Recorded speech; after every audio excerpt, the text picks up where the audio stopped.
വിദ്യാഭ്യാസം, ആരോഗ്യം, കാർഷികം, പാർപ്പിടം എന്നീ മേഖലകളുടെ വികസനം ലക്ഷ്യമിട്ടാണ് നവകേരളം മിഷൻ നടപ്പാക്കുന്നത്. കേരള മോഡൽ വികസനം തിരികെ കൊണ്ടുവരണമെന്ന് നിർദ്ദേശിച്ച ഗവർണർ ചില മേഖലകളിലുണ്ടായ വീഴ്ചകൾ പരിഹരിക്കണമെന്നും ആവശ്യപ്പെട്ടു. ഭരണതലത്തിലുള്ളവർ കർഷകർ ഉൾപ്പെടെയുള്ളവരുടെ ജീവിതം മനസ്സിലാക്കി വേണം നയം രൂപീകരിക്കാൻ.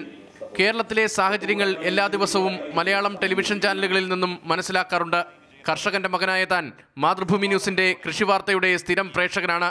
Every day I am watching half-an-hour program in the leading Malayalam channel about Krishi Bhumi also, because I am a son of a farmer.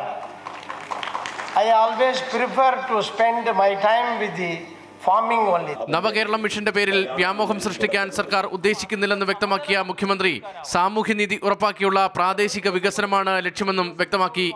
ആശുപത്രി വികസനവും പാർപ്പിട സൗകര്യമൊരുക്കലുമെല്ലാം സമയബന്ധിതമായി നടപ്പാക്കും. മിഷന്റെ പ്രവർത്തനം തദ്ദേശ സ്ഥാപനങ്ങൾക്ക് കരുത്തുപകരും. പദ്ധതിയുടെ ഭാഗമായി പ്രാഥമിക ആരോഗ്യ കേന്ദ്രങ്ങളെ കുടുംബാരോഗ്യ കേന്ദ്രങ്ങളാക്കി മാറ്റുമെന്നും മുഖ്യമന്ത്രി പറഞ്ഞു. മാതൃഭൂമി ന്യൂസ്, തിരുവനന്തപുരം.